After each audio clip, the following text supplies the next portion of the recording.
औज़ुबिल्लाहिमिनश्शैतानिर्रजीम बिस्मिल्लाहिर्रहमानिर्रहीम। नौजवान दोस्तों, जैसे कि आपको पता है कि हमारा मोटिवेशन जोन में एक सीखने और सिखाने का प्रोसेस चल रहा है। उस में आज हम बात करेंगे उस एक अमल की, एक उस कंटिन्यूटी की जो हर इंसान को, हर उस नौजवान दोस्त को इस वक्त सबसे ज़्यादा ज़रूरत है।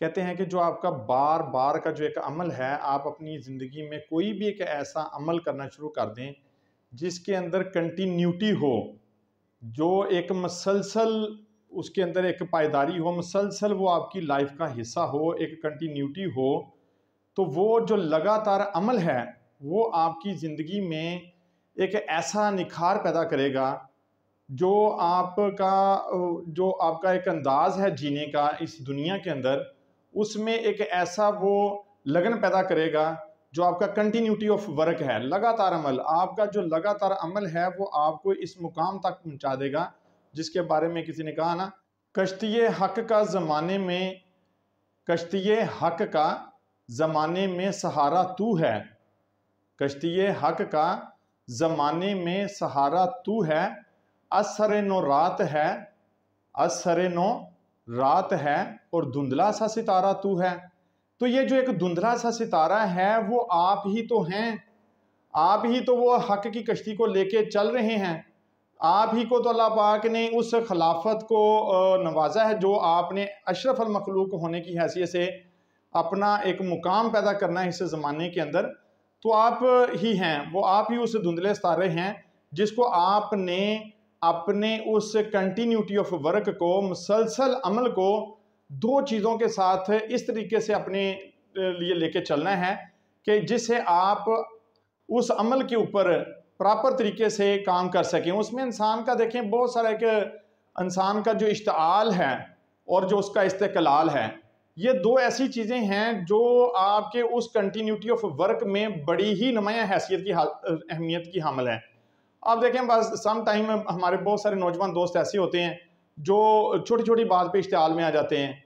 वो ऐसे उस इश्तिआल में आने की वजह से, गुस्से में आने की वजह से वो जो अपना कंट्रोल है, जो उनके ऊपर, जो आपने किसी से बात करते हुए आपका किसी से झगड़ा हो गया, झगड़ा होने के दौरान आपके ऊपर बेहुदा बहुत सारे ऐसे इल्ज़ामात लग गए, तो डेफिनेटली आपके अंदर भी एक वो इश्तिआल की कैफियत पैदा होनी है कि आपने कहना कि मैं भी उस बंदे को फौरी तौर पे वो सारी बातें कहूँ जो वो मुझे कह रहा है।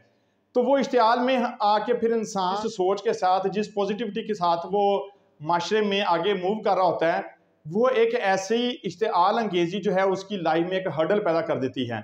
एक बड़ा इसमें खूबसूरत वाक़या हमारी आम जो आज हमारी कम्युनिटी है उसमें ये चीज़ बड़ी इश्तिआल अंगेजी की जो कैफियत है बहुत ज़्यादा है, लेकिन इसके ऊपर कंट्रोल करने के लिए एक बहुत खूबसूरत वाक़या मैं आपको बताता हूँ। कहते हैं कि एक साहिब थे, वो बहुत पढ़े लिखे थे, उन्होंने कुरान हदीस के बारे में बहुत सारी किताबें लिखी हुई थी।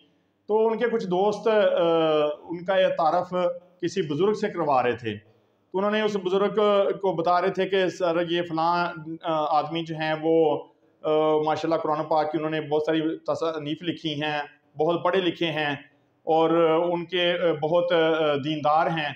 तो उनके बारे में ये सारी बातें वो बुज़ुर्ग साहब जो थे वो सुन रहे थे।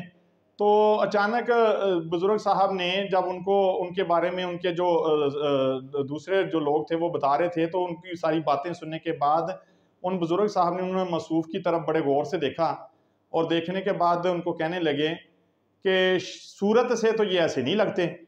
उनका ये जो एक जुमला था उस मौसूफ़ के लिए, वो एक ऐसी कड़क पैदा करके, ऐसा एक इश्तिआल अंगेजी वाला, ऐसा एक तजलील करने वाला जुमला वो सुनकर वो फौरी तौर पे इश्तिआल में आए। लेकिन उन मौसूफ़ ने क्या किया कि उनका फौरी उस चीज़ का जवाब नहीं दिया। तो उन मौसूफ़ ने अपने जज्बात को कंट्रोल में रखा और उनको एक बड़ा खूबसूरत सा जवाब दिया और फरमाने लगे कि कभी कभी अल्लाह पाक गुनाहगारों, मुझ जैसे गुनाहगारों से भी ऐसे काम ले लेते हैं। जब मालिक ने किसी से कोई काम लेना होता है तो वो अल्लाह पाक उससे फिर उस तरह का काम ले लेते हैं जिस तरह का उन्होंने लेना होता है। तो वो उनका ये जवाब सुनकर बुजुर्ग एकदम चुप हो गए और वो बगैर कोई दूसरी बात किए वहाँ से चले गए। इस तरह की जो इश्तिआल अंगेज़ वाली बातें हैं वो हमें हर वक्त अपने माहौल में, अपने दोस्तों में, अपनी मुख्तलिफ गैदरिंग्स में इस तरह की इश्तिआल अंगेज़ी वाली बातों से हमें सामना करना पड़ता है। लेकिन उसका जो बेहतरीन हल है वो आपका वो मुसलसल सब्र, वो आपका जो कंटिन्यूटी ऑफ एक्ट है, जो आप एक मुसलसल अमल कर रहे हैं, उस अमल में ये बात आपकी शामिल हो जानी चाहिए कि आपने कभी भी गुस्से में आकर, कभी भी इश्तिआल अंगेज़ी में आकर उस चीज़ का फौरी रद्द अमल नहीं देना। उससे फिर क्या होगा कि जब आप अपनी अकल और अपनी फहम के मुताबिक सोच कर उसका कोई जवाब देंगे, तो वो जो सब्र से आया हुआ जो जवाब होगा वो बड़ा ही सख्त होगा, बजाय इसके कि आप मौके पे फौरी तौर पे उस बंदे को उस चीज़ में बावर करवा दें, जी आपने मुझसे बड़ा इश्तिआल अंगेज़ी वाला मामला रखा था। और इस चीज़ पे जब आप कंट्रोल करेंगे तो आपको ना सिर्फ आपकी अपनी सेल्फ ग्रूवमेंट होगी, बल्कि आप उस मामले को भी फौरी तौर पर सुलझा लेंगे। जो हो सकता है कि अगर आप वहाँ पे इश्तिआल अंगेज़ी में आए और आपने फौरी तौर पे एक लड़ाई झगड़ा शुरू कर दिया, तो उस लड़ाई झगड़े की वजह से जो आप एक फ्यूचर को बिल्डअप करने जा रहे हैं, जो आप एक प्रोजेक्ट को लेके चल रहे हैं, वो डिस्टर्ब हो जाएगा। आप उसको पाया तकमील तक ही नहीं पहुंचा सकेंगे, क्योंकि आपकी सारी कंसंट्रेशन तो वो उस जो झगड़ा हुआ है, जो इश्तिआल अंगेज़ी हुई है, उसके ऊपर आपकी सरफ होगी। तो आपका जो फोकस है वो डिफरेंटली चेंज हो जाएगा। आप उस पर अपनी उस फोकस पे काबू नहीं कर सकेंगे जो आप काम करना चाह रहे हैं। तो इश्तिआल अंगेज़ी से हमने उस अपने अमल को बेहतर बनाना है, इसमें हमने इस्तेहकाक पैदा करना है, इसमें इस्तिकलाल पैदा करना है। इस्तिकलाल पैदा करने के लिए आपको एक ऐसी एफर्ट से गुजरना पड़ता है। उसमें भी एक मैं बड़ी खूबसूरत मिसाल आपके सामने रखता हूँ। कहते हैं कि 1947 में जब पाकिस्तान आज़ाद हो रहा था, तो उस वक़्त का एक वाक़या है। तो उस वक़्त में भी लोगों के अंदर एक बहुत ज़्यादा तालीम हासिल करने का एक जोश था, जज्बा था। तो वहाँ पे उस वक़्त एक बहुत यंग नौजवान जो हालात के हाथों फाइनेंशियली तौर पे बहुत पिसा हुआ था, लेकिन उसके मार्क्स जो थे वो उसके इंटर में बहुत अच्छे मार्क्स, उसने 85% मार्क्स गेन किए, लेकिन अपनी स्टडी को हम मुख्तलिफ हालात और दुश्वारियों की वजह से आगे कंटिन्यू नहीं कर सका, और उसने वो आगे दाखिला नहीं भिजवा सका।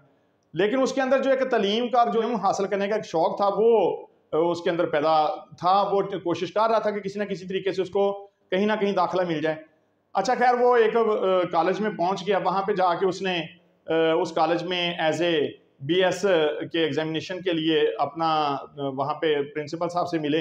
तो प्रिंसिपल साहब ने उनको डेफिनेटली डिनाई कर दिया। उनका भी बेटा अब तो दाखिले जो हैं वो ख़त्म हो चुके हैं, हम तो आपका दाखिला नहीं भेज सकते।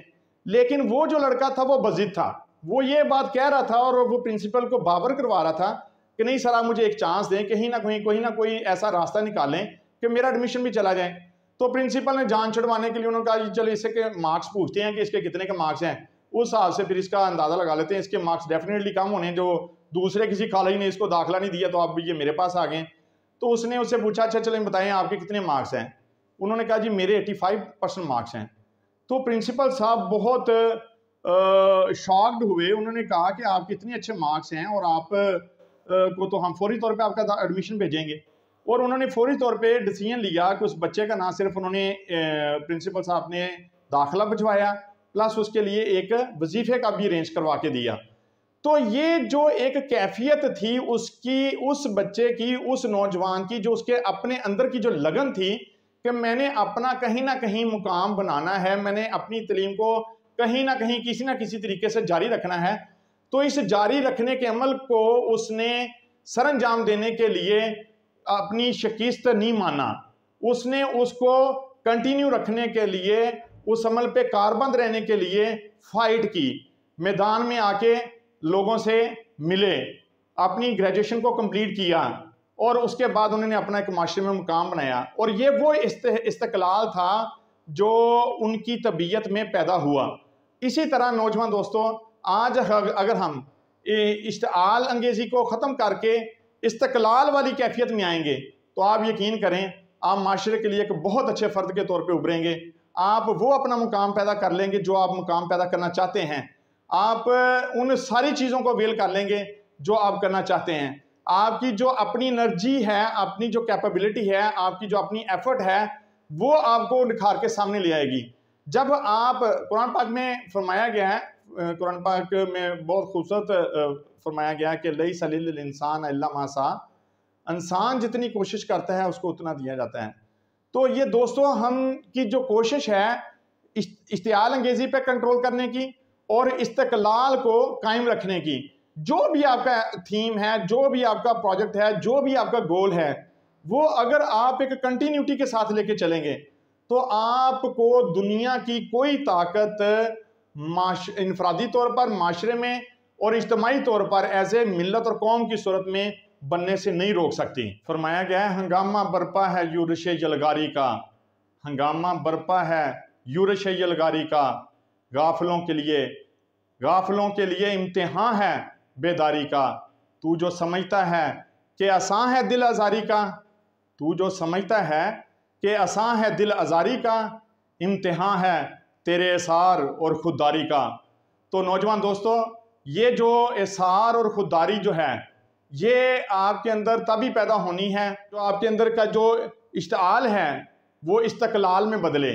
आप उस नेगेटिविटी से निकलकर पॉजिटिविटी की तरफ आएँ, तो फिर हम वो उस चीज़ को अचीव कर लेंगे जो आप करना चाहते हैं। ये एक कंटिन्यूटी ऑफ वर्क, मुसलसल जद्दोजहद, मुसलसल कोशिश और लगातार अमल का ही नतीजा है कि ना सिर्फ एक इंसान इनफरादी तौर पर बल्कि इज्तमाई तौर पर भी वो अपने लिए, अपने माशरे के लिए, अपने मुल्क पाकिस्तान के लिए और सारे दीन इस्लाम के लिए वो एक ऐसा मुकाम पैदा करता है, वो एक ऐसा नौजवान और मुसलमान उभर कर उभरता है कि फिर दुनिया उसको मुद्दतों याद रखती है।